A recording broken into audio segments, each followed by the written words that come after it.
નમસ્કાર મિત્રો, વિડીયોમાં તમારું સ્વાગત છે। અમદાવાદના સાબરમતી રિવરફ્રન્ટ પર ફોટો પાડવાની આદત જીવલેણ બની છે। એક યુવકનો ફોટો પાડવા વખતે પગ લપસતા નદીમાં ડૂબી જવાથી મોત થયું છે। પત્નીની આંખો સામે યુવક નદીમાં ડૂબ્યો। જી હા મિત્રો, અત્યારે હાલ દુઃખદ સમાચાર સામે આવી રહ્યા છે।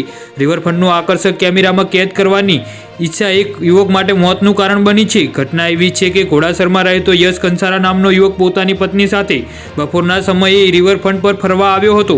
રિવરફ્રન્ટ પર ફર્યા બાદ યુવક અને તેની પત્ની વોકવે પાસે પહોંચ્યા હતા। જી હા મિત્રો, અત્યારે હાલ મોટા સમાચાર સામે આવ્યા છે। ત્યારે ફોટો પાડતી વખતે વોકવે પાસેથી પગ લપસતા યશ કંસારા નદીમાં પાણીમાં પડી ગયો હતો। ત્યાં આસપાસના લોકોએ તેને બચાવવાનો પ્રયાસ કર્યો હતો, પરંતુ યુવકનું પાણીમાં ડૂબી જતાં જ મોત નીપજ્યું હતું। જે મામલે સાબરમતી રિવરફ્રન્ટ વેસ્ટ પોલીસે ગુનો નોંધી તપાસ હાથ ધરી છે। જી હા મિત્રો, અત્યારે હાલ મોટા સમાચાર સામે આવી રહ્યા છે। વોકવેના ભાગે રેલિંગ પાસે યુવક ફોટો પાડતો હતો, ત્યારે તેનો પગ લપસી જતા નદીમાં પડી ગયા બાદ પત્નીએ બૂમાબૂમ કરતા રેસ્ક્યુ બોટ અને ફાયર બ્રિગેડની ટીમ યુવકને નદીમાંથી બહાર કાઢ્યો, પરંતુ તેનું મોત નીપજ્યું હતું। જી હા મિત્રો, તો આના વિશે તમારું શું કહેવું છે તો નીચે અમારી કોમેન્ટ બોક્સમાં જરૂરથી જણાવજો। ધન્યવાદ।